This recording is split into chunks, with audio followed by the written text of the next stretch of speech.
शहर का main बगोदड़ो road गुज़श्ता कई दहाइयों से तामीर होने के मुंतज़िर, क्योंकि बगोदड़ो रोड एक सियासी मसलहत के तहत तामीर होने से ताल महरूम और हज़ारों इलाका मकीन मेन रोड जैसी सफ़री सहूलत से भी महरूम हैं।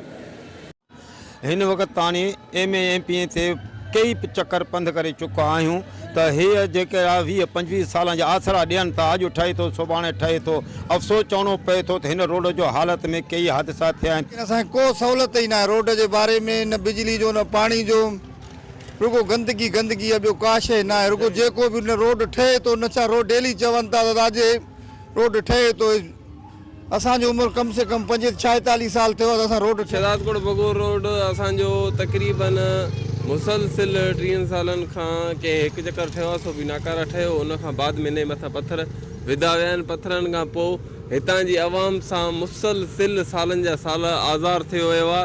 उन जो हितां जी आवाम खे ई आज़ार आहे, ॿिए कंहिंखे कोई बि को फ़र्क़ु नथो पए। चूंडियल नुमाइंदा अचनि था, वोट वठी ऐं ग़ाइब था थी वञनि ऐं आवाम जो आज़ार कोई सम्झे नथो। हिन रोड न ठहण सां असांखे वॾो दुकानदारनि खे ऐं हितां जी पिरापटियुनि खे वॾो फ़र्क़ु पियो आहे। हिते जेके फ्लोर मिलियूं हुई बंदि थी वियूं सिर्फ़ु इन रोड जे करे। शहदादकोट बगोर रोड न ठहण जे करे हितां जे वापारियुनि खे बि वॾो कापारी धकु लॻो आहे। असां DC कंबर शहदादकोट खां जेके रोड्स खाते में जेके मिनिस्टर आहिनि उन्हनि खां इहा अपील कंदासीं, महिरबानी करे बग़ैर रोड खे ठाराए ॾिनो वञे। 25 साल थिया आहिनि, अॼु सुभाणे करे रोड ठाहे नथा ॾियनि असांखे।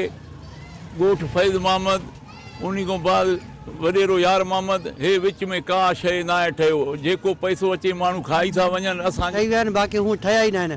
हिन वक़्त बि 3 चकर 4 चकर टेंडर मंज़ूर थी चुको आहे, त बि रोड जी हालत इहा सभु वॾेरा पैसा खाई विया आहिनि। इंक्वायरी कराई वञे त रोड जा पैसा कंहिं खाधा विया आहिनि। जबकि इलाका मकीनों को कभी कभार खौफनाक हादसा से भी हमकिनार होना पड़ता है, मगर इस सिलसिले में DC कंबर शहदादकोट समेत कोई मकामी इंतज़ामिया भी नोटिस लेना जुर्म समझते हैं। कैमरा टीम के साथ गुलाम अली ब्रावई, वश TV शहदादकोट।